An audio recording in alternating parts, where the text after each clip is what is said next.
Hello everyone. बेटा आज हम डिस्कस करेंगे आउटस्टैंडिंग एक्सपेंसेस और प्रीपेड एक्सपेंसेस की ट्रीटमेंट। पहले हम बात करते हैं आउटस्टैंडिंग एक्सपेंसेस की। वो एक्सपेंसेस जो ड्यू तो हो गए लेकिन अभी तक जिनकी पेमेंट नहीं हुई उन्हें हम कहते हैं आउटस्टैंडिंग एक्सपेंसेस। और क्योंकि इनकी पेमेंट करनी बाकी है तो इसलिए ये बिजनेस के लिए हो गई लायबिलिटी। एक एग्जाम्पल ले रहे हैं हम। Suppose we are preparing the accounts for 2019-20 and rent for the months February and March 2020 is still not paid। 2 महीने का रेंट पे अभी तक नहीं किया और पर मंथ का रेंट है 10,000 रुपीज़। यहाँ बेटा जो अकाउंट्स अफेक्ट होंगे वो होगा एक तो रेंट अकाउंट और दूसरा आउटस्टैंडिंग रेंट। रेंट हमारा एक्सपेंस अकाउंट है या फिर नॉमिनल अकाउंट है और आउटस्टैंडिंग रेंट लायबिलिटी है या फिर पर्सनल अकाउंट है। पर्सनल अकाउंट में एक कैटेगरी होती है रिप्रेजेंटेटिव पर्सनल अकाउंट, या आउटस्टैंडिंग रेंट उसी कैटेगरी में आता है। तो इसकी एंट्री बनेगी बेटा rent account debit to outstanding rent account. Rent क्यों डेबिट हुआ? क्योंकि एक्सपेंस है, एक्सपेंस इंक्रीज होगा तो इसे हम डेबिट करेंगे। और दूसरा ये जो आउटस्टैंडिंग रेंट है ये लायबिलिटी है, लायबिलिटी इंक्रीज होने पर इसे क्रेडिट किया जाएगा। अब बात आती है इसके अमाउंट की। क्योंकि 2 मंथ्स का रेंट आउटस्टैंडिंग था और 1 मंथ का रेंट है 10,000, तो 10,000 इंटू 2 हो गया 20,000, इसलिए ये एंट्री होगी 20,000 रुपीज़ से। अब सेकंड हमारा कंसेप्ट है आज का प्रीपेड एक्सपेंसेस। वो एक्सपेंसेस जो ड्यू होने से पहले ही एडवांस में पे कर दिए जाते हैं उन्हें हम कहते हैं प्रीपेड। प्री का मतलब पहले, पेड का मतलब दे दिए, पहले ही दे दिए, यानी कि एडवांस में पे कर दिए, वो हो गए प्रीपेड एक्सपेंसेस। क्योंकि एडवांस में पे कर दिए तो फ्यूचर में हमें पे नहीं करने, लेकिन उसका बेनिफिट हम उठा सकते हैं, इसलिए हम इसे एसेट में इंक्लूड करते हैं। तो 2 टाइप्स की ट्रांजैक्शंस हो सकती हैं प्रीपेड एक्सपेंसेस से रिलेटेड। एक तो number 1, when at the time of payment prepaid expenses are to be recorded. जब पेमेंट के टाइम ही हमें ये पता होता है कि ये जो एक्सपेंस हम पे कर रहे हैं ये एडवांस है। और दूसरा, when after payment prepaid expenses is to be adjusted.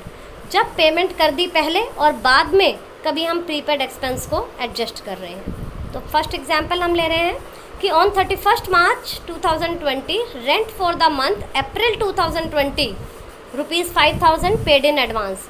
31 मार्च 2020 को अप्रैल 2020 के लिए 5,000 रुपये का रेंट एडवांस में पे कर दिया। बेटा अकाउंट्स क्लोज हो रहे हैं 31 मार्च 2020 को। नेक्स्ट मंथ का रेंट दिया, इट मीन्स कि ये प्रीपेड रेंट है, रेंट पेड इन एडवांस है। तो यहाँ जो अकाउंट अफेक्ट होंगे एक तो प्रीपेड रेंट जो कि एसेट अकाउंट है और दूसरा कैश, ये भी आपका एसेट अकाउंट है क्योंकि जब एक्सपेंस पे हो रहा है तो कैश हमारा अफेक्ट होगा। अब इसकी एंट्री बनेगी prepaid rent account debit to cash account. Prepaid rent क्यों डेबिट हुआ? क्योंकि एसेट का बैलेंस इंक्रीज हो रहा है। कैश क्यों क्रेडिट हुआ? क्योंकि कैश भी एसेट है और एसेट का बैलेंस डिक्रीज हो रहा है। तो यहाँ से हमारी एंट्री हो गई prepaid rent account debit to cash account. अब सेकंड इसका एग्जांपल ले रहे हैं कि insurance premium paid ₹12,000 on June 1, 2019। तो पहले इसी को हम रिकॉर्ड करना देखते हैं।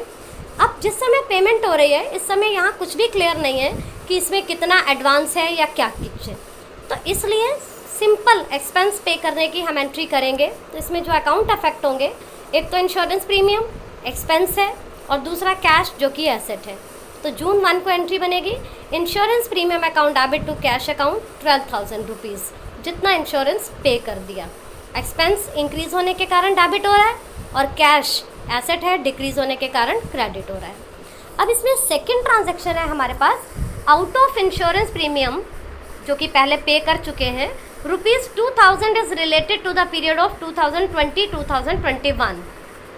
मीन्स इसमें से 2,000 रुपीज़ नेक्स्ट जो हमारा अकाउंटिंग ईयर है उससे रिलेटेड है, तो इट मीन्स ये एडवांस हो गया। अब जब हम 31 मार्च 2020 को अकाउंट क्लोज करेंगे तो उस समय हमें प्रीपेड इंश्योरेंस को एडजस्ट करके दिखाना होगा। तो यहाँ जो 2 अकाउंट अफेक्ट होंगे, एक तो प्रीपेड इंश्योरेंस जो कि हमारा एसेट है और दूसरा इंश्योरेंस प्रीमियम जो कि एक्सपेंस है। तो अब प्रीपेड इंश्योरेंस एसेट इंक्रीज हो रही है इसलिए इसे डेबिट करेंगे, और इंश्योरेंस प्रीमियम जो कि हम पहले ही डेबिट कर चुके हैं अब हमें उसको रिड्यूस करना है, यानी कि एक्सपेंस को डिक्रीज़ करना है। और एक्सपेंस जब इंक्रीज़ होते हैं तो डेबिट होता है, डिक्रीज़ होते हैं तो क्रेडिट होता है, इसलिए एंट्री बन जाएगी prepaid insurance account debit to insurance premium 2000 rupees से नरेशन प्रीपेड इंश्योरेंस एडजस्टेड। तो आई होप सो बेटा ये पॉइंट्स आपको क्लियर हो गए होंगे। Thank you and have a nice day.